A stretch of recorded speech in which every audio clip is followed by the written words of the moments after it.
Thank you. Good morning, the fourth estate. We are happy that we are again here at ZANU-PF, the part of the permanent Zimbabwe revolution.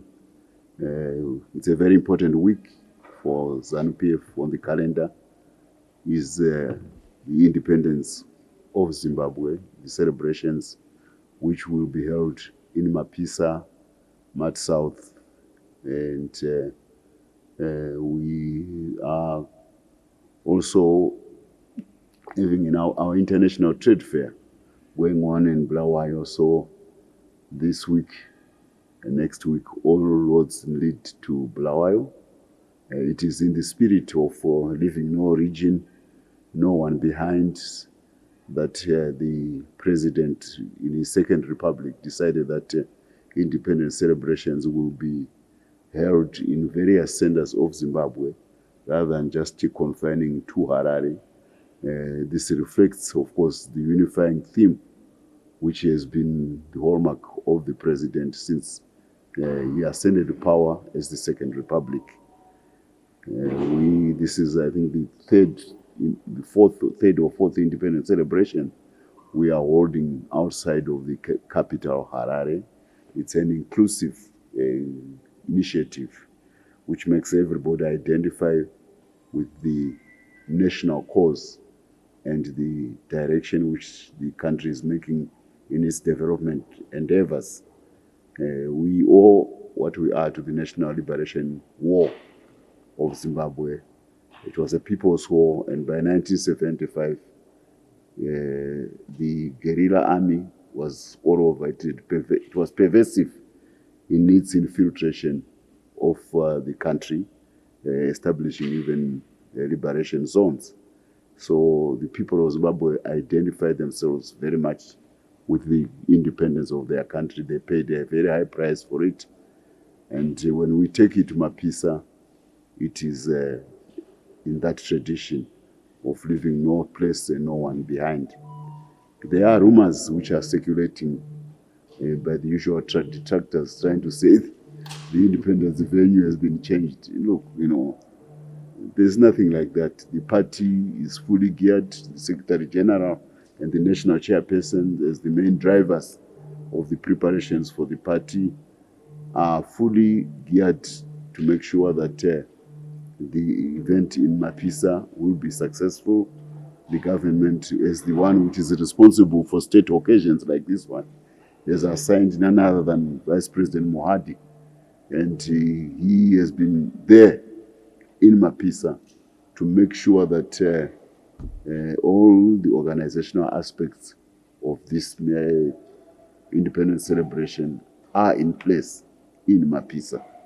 So we want to quash any of those mischievous assertions that the venue has been changed. It has not. And for you, the fourth estate, we are hoping that you will be making your way to Mapisa. You will be part of us in this important celebration as we advertise this important event, national event, to the nation, to the region, and to the world. So all roads lead to Mapisa. There is no other venue other than Mapisa. I'm talking as the person who is responsible for the information dissemination in the party. All roads lead to Mapisa. I am not going to have a very long press conference today. I've got a few highlights, but the main reason is that we have an important event going on soon at State House. I'm sure some of you may have put it on the calendar. We are a nation with a long history. Actually, in sub-Saharan Africa, no other nation has got a history, as continuous history, as that of Zimbabwe, which is visual, which has got oral traditions, but which has also records. The records, even though we're not a writing nation, the records of the great Zimbabwe civilization exist in all the countries which we interacted with on the littoral states, these littoral states of the Indian Ocean. They've got a history of Zimbabwe because they were writing civilizations, and they interacted with Zimbabwe and traded with Zimbabwe, and they've got their records. So as time goes by, we hope that more Indian records about the interaction with Zimbabwe will come to the fore. Shona is probably derived, most likely derived from gold, which is Hindi for gold. Shona is in Hindi is gold, and there were Indian traders, especially in the latter part of the Great Zimbabwe civilization, from Goa, who came to Zimbabwe and traded on behalf of Portugal, and they called us Shona country, which is gold country. The Portuguese came here as gold country. The British came here as gold country. So the Iranians who were here, it's gold country. The Egyptians, gold country. The Somalis, gold country. So this is the history of the Great Zimbabwe civilization.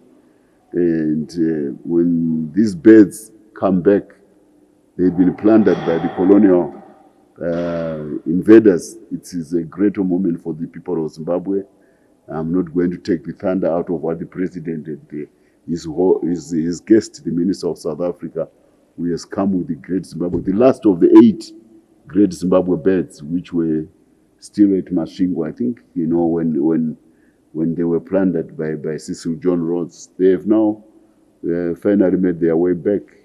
But that is not the only symbol of the Great Zimbabwe civilization. I'll take you, we are in Mapisa this year, and by coincidence, maybe we were not conscious of it when we made that decision, but Mapisa is equidistant to 2 UNESCO monuments of Zimbabwe, of the Great Zimbabwe civilization, which it's equidistant from Mapungubwe in South Africa, on the confluence of the Limpopo and the Shashi River. About 800 to 1100 AD, this is where the Great Zimbabwe civilization took root. All these great civilizations take advantage of rivers. That's what happened to the Mesopotamia civilization with the Tigris and the Euphrates River. There is the Chinese Yellow River civilization. There's the Egyptian, I should have mentioned that area as an African, the Egyptian civilization on the Nile Valley. Then there's the Indian civilization on the River Indus. The great civilizations which mark the jump of humanity from being food gatherers and hunters, to become agriculture and farming and later industrial artisanal societies. The rivers played an important part, and the Limpopo River discharged a similar role with the Great Zimbabwe civilization. So Mapisa is about 100 kilometers or less from Mapungubwe in South Africa, just across on the confluence of the Limpopo and the Shashe River. That's where the Great Zimbabwe civilization starts. And whilst we are talking of the Great Zimbabwe birds, Mapungubwe had a gold rhinoceros, which was found when they were doing the excavation. And this is an area civilization, and this is very exquisite relic, which is treasured by the South African government. And actually one of the big awards is the Order of Mapungubwe in South Africa, which is paying homage to this Great Zimbabwe civilization, the beginning of the Great Zimbabwe civilization. But a little further north, again, same distance, is Kami, outside of Bulawayo. Yet another UNESCO heritage site, which goes back to the Great Zimbabwe civilization, which is the latter stage of the Great Zimbabwe civilization after Great Zimbabwe itself, Masvingo. So even Masvingo itself is not too far. So this is a region which is very rich in the culture and the traditions of the modern state of Zimbabwe. It makes us very proud about who we are. That's why the name of the country is called Zimbabwe. It owes to this Great Zimbabwe civilization. And when we go to Mapisa, ZANU-PF, We are not only talking about the achievements of the national liberation movement, which I alluded to earlier, of giving Africa its most capable and modern army to fight against an imperial power. That's what Zimbabwe did. And this is imperial power of Britain, the foremost empire of that time. You know, Zimbabweans fought against the cat's paw of the British army in Zimbabwe, imperial army in Zimbabwe, and we won. And along the way, we organized our society, we structured our society more than any other African country, because if you don't structure and get organized, you don't win a war against the foremost imperial power of the time.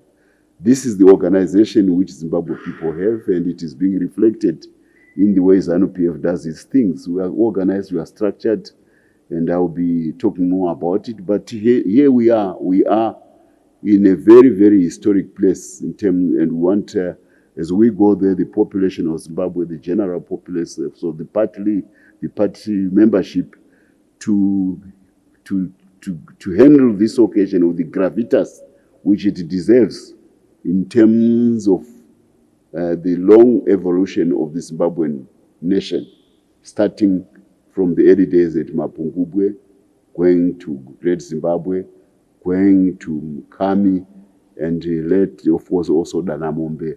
But many other, 200 to 300 other Zimbabwean stone monuments are dotted all over the plateau between the Zambezi and the Limpopo, between the Kalahari Desert and the Indian Ocean.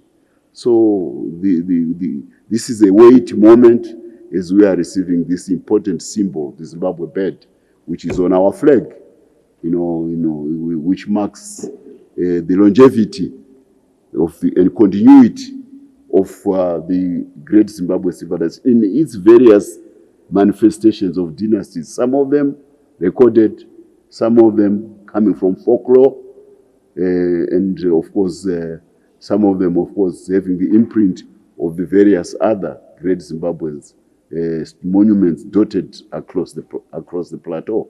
So we feel proud. Sub-Saharan Africa, built with grass, thatch, and wood, timber. We built with granite, cutting, pouring water on burning granite, flaking it, then chipping it, then building those walls without cement, and they've got the endurance which makes UNESCO recognize the great Zimbabwe civilization as part of the history of mankind. This is what we need, this pride amongst ourselves. The theme of our conference this year centers on competitive industries. Let me try. I need to be honest to the theme. My phone is not nearby, but Farai is going to help me now get it. The theme centers on the economic agenda of the Second Republic, where we are taking the country. And I'm very happy to say that this is coming at a time when we are confident. The country has become very confident about the economic course it has charted. The theme is that connected economies, competitive industries. This is from the ZITF side. I want to get it right. The ZANU-PF theme is sub-theme. The main theme is building connected, resilient, and competitive economies. This is our theme. Of course, it dovetails with the one by the ZITF. We are in an economic gear of progress. We were initially not sure when we started off in 2018. The president is open for business mantra. The president's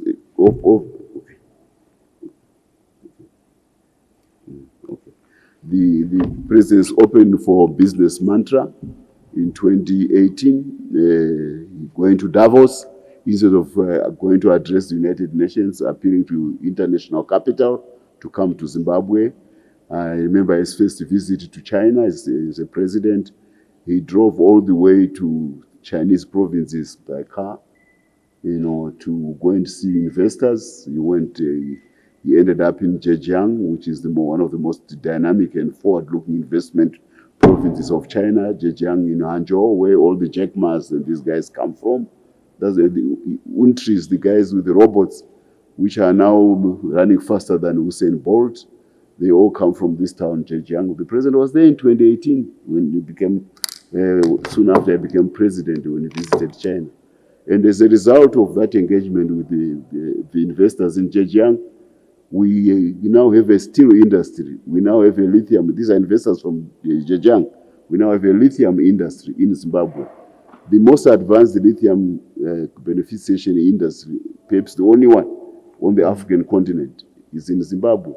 And also the most modern steel plant in sub-Saharan Africa, the only one on the African continent, is Zimbabwe. This is a product of the president from his early days, the dawn of his rule, when he was finding his way forward about where the economy of Zimbabwe should go. Now, 6 years later, boom, he has arrived. We are now sure. They are proof of concepts which are there on the ground to attest to the fact that what he pushed for, what he's pushing for, is eminently realizable. And it is being seen in the enthusiasm of the Zimbabwe people for the president's initiatives and endeavors across the board. And we are dealing with now the bill, which I will come back to. There is a communion between the president and the electorate and the party leadership and the party membership about where we want to go. People are confident. There's a new can-do spirit within Zimbabwe because of what the president has done. So anyway, Mapisa is coming. Mat North, that's where everything is going. And there have been things which have been going on in not Mat North, Mat South. Get me right. We need to remove these cardinal points in our provinces and rename them otherwise. So Mat South is where things are happening. But even itself as a province, there are so many things which have been going on there. Citrus plantations are expanding at a frenetic pace. And now, because we have got 40,000 ton quota from China, duty-free entry, it means that probably the whole Limpopo Valley will be soon yellow, will become yellow with the citrus plantations as we harness that water to water citrus for exports to the Middle East, to Asia, but there's not only, the plantations, there's also the special economic zones which are coming out of there. Look at what is happening at Palm River. It's an industrial town which is coming up where we are digging coal and processing it and smelting it into chrome. That's in Mat South. That's what's happening in Mat South. But also, people need to know that the great Zimbabwe civilization, which starts at Mapungubu and ends all the way to Kami, as I indicated, it had a currency. We didn't have a printing press for money, but the whole country was united in a currency. I spoke about the unit of the language, Shona. It's a language, it's not a tribe. But there's also another element of unity, which is the currency of the country.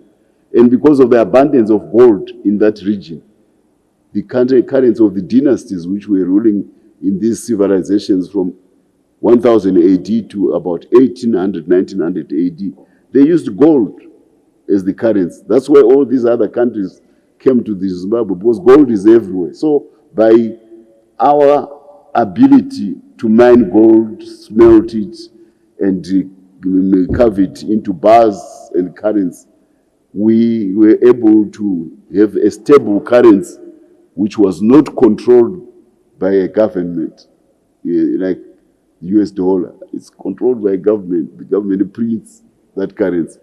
Our currency came from a human endeavor, digging gold, then using that gold as a means of trade, but also as a means of storing value. So Gwanda is one of the major gold zones in the country, with the mines like Blanket Mine in Gwanda. Blanket comes from explorers coming with blankets, white explorers buying blankets in South Africa, to come and coax out information about existing gold mines of the Shona and Ndebele people, which they had taken over on conquest in the 1890s. So the guy has lost his mind, has been defeated. He keeps quiet about the information about that mine. So the new guy, the new owner, the colonial owner, goes to the register his mine with the mining commissioner of the company, BSA company in Johannesburg. The mining commissioner says, but how do you register a mine? We have no prospector who has gone to Zimbabwe. He says, why do you need a prospector? The mine has already been operating for centuries. The information, there's a shaft there, and there is a history. So when he comes back, he buys a lot of blankets, he put them on the caravan, on the wagon back to Zimbabwe. And the commissioner looks out of the window, he says, I thought you would be buying picks and shovels. Why are you buying blankets? He says, no, I need blankets because when I go back, I have got to trade them for information from the estuary and dispossess the owners. They are keeping their mouths shut and they don't want to tell me the history of the shaft. So I'll give them a blanket, say, okay, you lost the mine, here's a blanket. They were called blanket explorers. That's where the name blanket mine come from. I'm telling you, this is a region which has got a rich contribution to Zimbabwe, and we are very happy to be going to Mapisa, Mat South.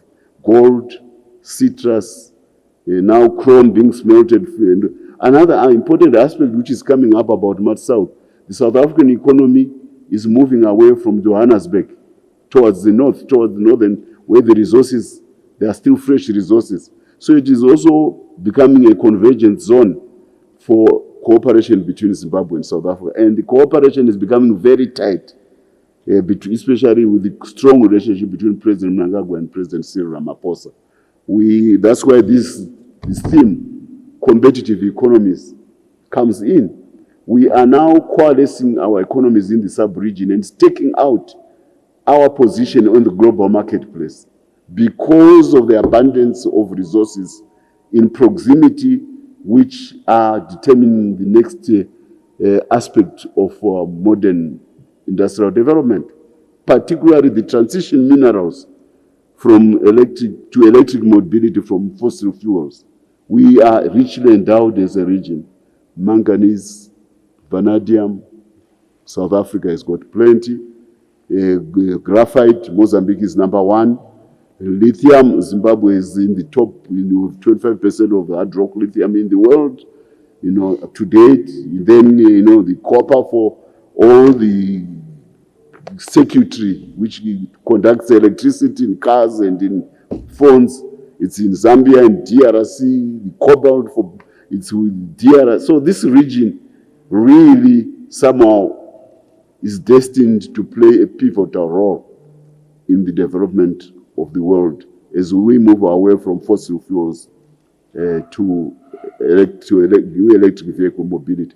And Mat South is the natural linkage with our advanced industrial base in Africa, which is South Africa. This region is going to become the bridge. And the way we are sharing water now between Zimbabwe and South Africa points to even tighter cooperation. And this is the shared prosperity which we are talking about in the theme, and that's what our president is pursuing in this instance.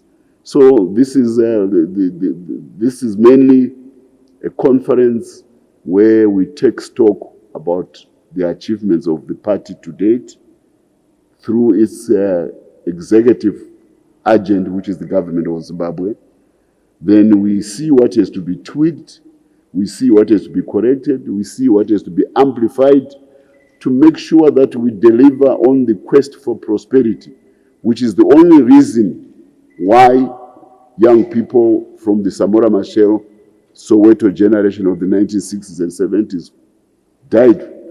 They offered their life because they wanted the prospect of prosperity denied by colonial administrations to be given to the African majority. So if we have to pay homage to them of the independence which they fought for, we only pay homage by making sure that we deliver on prosperity. And we want that prosperity to be world class. I want to say boys want appropriate Africa, appropriate Africa. And we are very happy now that it's coming at a time when there is a vying for the attention of Africa by the major industrial economies. China showed the way. It showed the power of a good example by engaging Africa's development beyond NGO trinkets. And later, of course, because of China made so much progress, the erstwhile colonial powers realized that their templates were wrong. They've changed tech. They also want now to cooperate, and we are getting all sorts of good overtures from the European Union, which is the biggest trading bloc, but also the biggest source of funds for development in the world is the EU, because of course they went into industrial revolution earlier than us and accumulated capital more than any other region. But the most exciting one is the Trump administration and the new America. It has decided to say Africa is a place of opportunity. And this transactional diplomacy now is giving Africans another opportunity of engaging the #1 economy in the world in a mutually rewarding manner.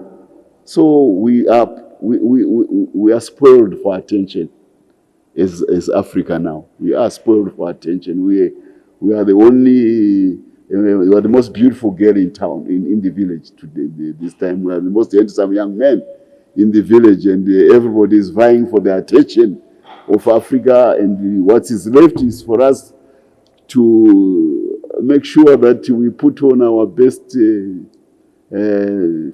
disposition mentally, and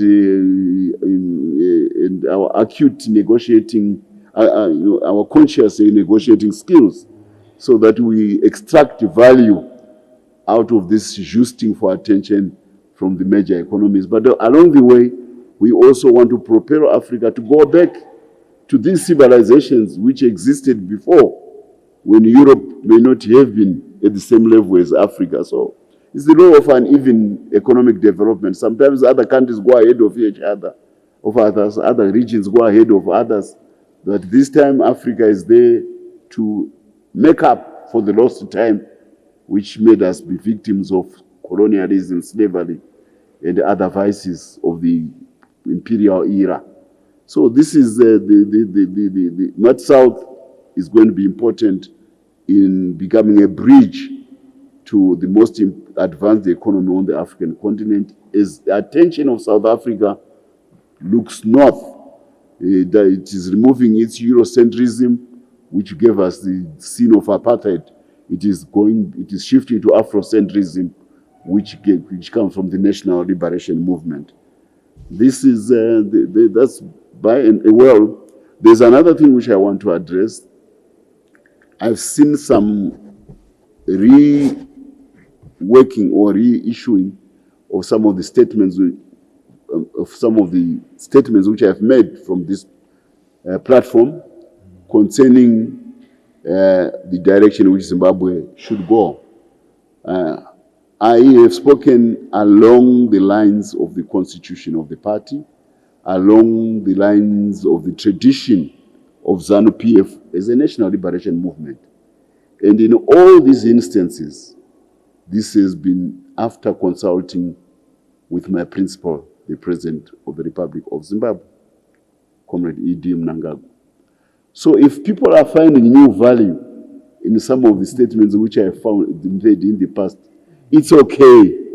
You should have seen the value when I issued them at that particular time. But it means you are catching up and you are recycling those videos.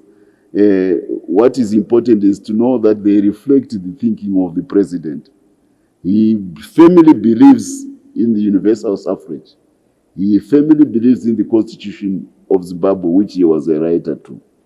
So those statements are an affirmation. If you are finding them of value, they are only an affirmation of the stance of the president. And if there were people who may have entertained the idea that they may have a platform to attack the president from deviating from the core principles of the constitution, as well as the tenets of the Zimbabwe revolution, No. The president is firmly anchored to those tenets of the party, to those traditions of the party. If you are recycling my statements, they are not new. They have been existing. Don't try to make them topical and try to use them in factional agendas. And I also want to appeal to those who may have had factional ambitions. The consultations of the Constitutional Amendment Bill have affirmed the people's wish, as expressed in the resolutions of the party, that the presidency rule must extend it to 2030. So, if you have had ambitions as a faction or whoever of trying to take over from him, just wait for 2030. It will come. It will not be removed from the calendar of Zimbabwe. It will still be there. Just make sure you keep health. And if you're a member of the party, just make sure that you maintain your standing in the party with the membership in good state, so that your candidates come 2030 can enjoy the support which it should. But don't try to make noises now, between now and 2030, because that door is going to be closed. We have not wanted as a party to officially to talk too much about Constitutional Amendment Bill. We have a team, our commissariat department, our administrative department.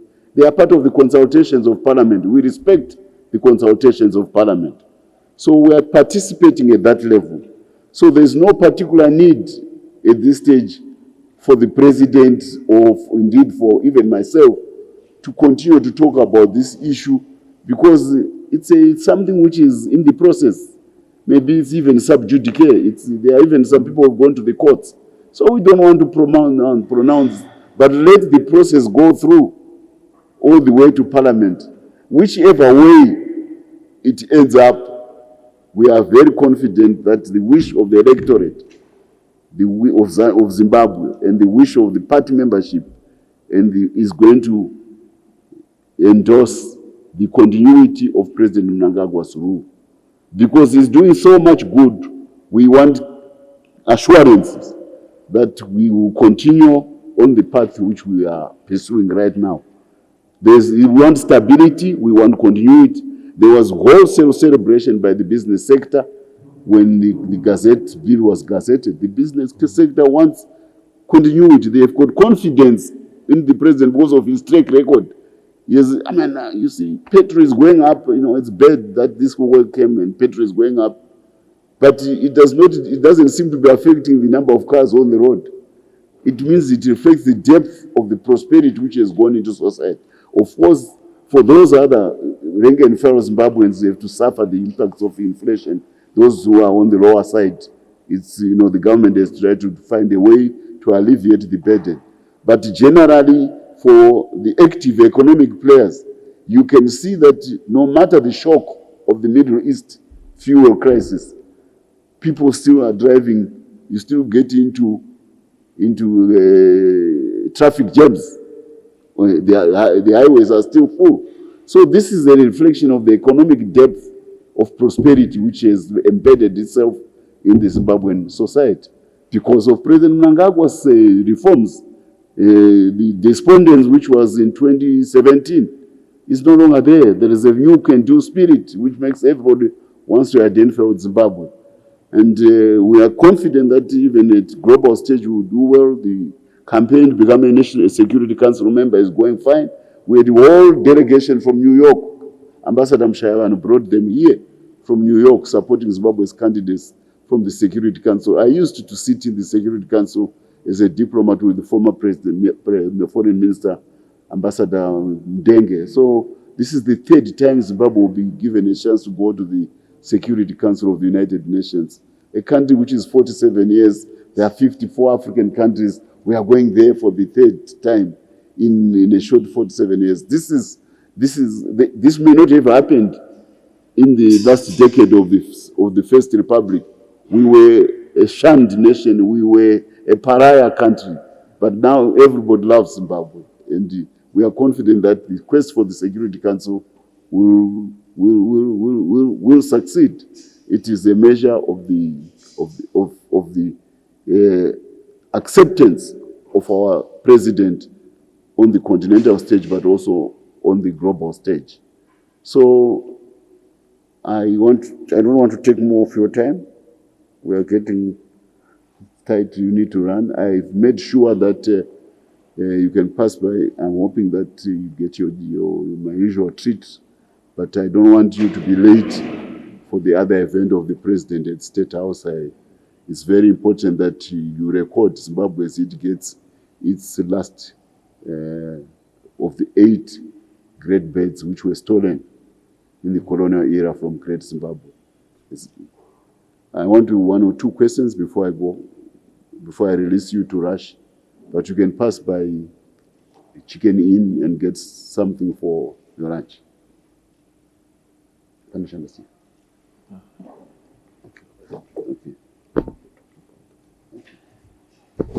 Do we have any questions?